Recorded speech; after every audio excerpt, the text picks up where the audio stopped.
தாவேகாவுக்கும் திமுகவுக்கும் தான் போட்டி அப்படின்னு தாவேகா தலைவர் விஜய் சொல்றாரு. களம் அப்படிதான் இருக்குதா? அப்படிலாம் இல்லைம்மா.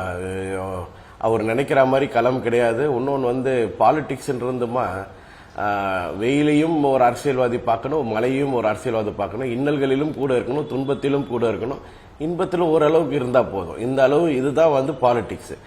ஏதோ ஒரு நாள் வந்துட்டு மக்கள் அப்படியே ஒரு திசை திருப்பிட்டு அதுக்கப்புறம் திருப்பி உள்ளார போய் மறைந்து கொள்வது போல் விஜய் அவர்களுடைய இது இருக்கு. அது அப்படி இருக்கும்போது பாலிடிக்ஸ் பண்றது ரொம்ப சிரமம். ஏன்னா மக்கள் வந்து அவங்களுக்கு ஃப்ரெண்ட்லி அமைச்சர்கள் வேணும், ஃப்ரெண்ட்லி எம்எல்ஏஸ் வேணும்.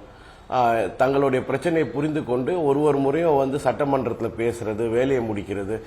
நம்ம எப்பவுமே வந்து பழகக்கூடிய ஒரு மனிதராக, தொலைபேசி அடித்தால் எடுக்கக்கூடிய ஒரு மனிதராக இந்த மாதிரி ஆட்களை தான் இப்போ மக்கள் விரும்புறாங்க. இந்த மாதிரி நேரத்தில் விஐபி பாலிடிக்ஸ், இந்த பேஜ் 3 பாலிடிக்ஸ், இந்த ஸ்டார்டம் பாலிடிக்ஸ் வந்து இந்த காலத்தில் எடுப்படுமான்னு கேட்டால் எடுப்படாதுமா.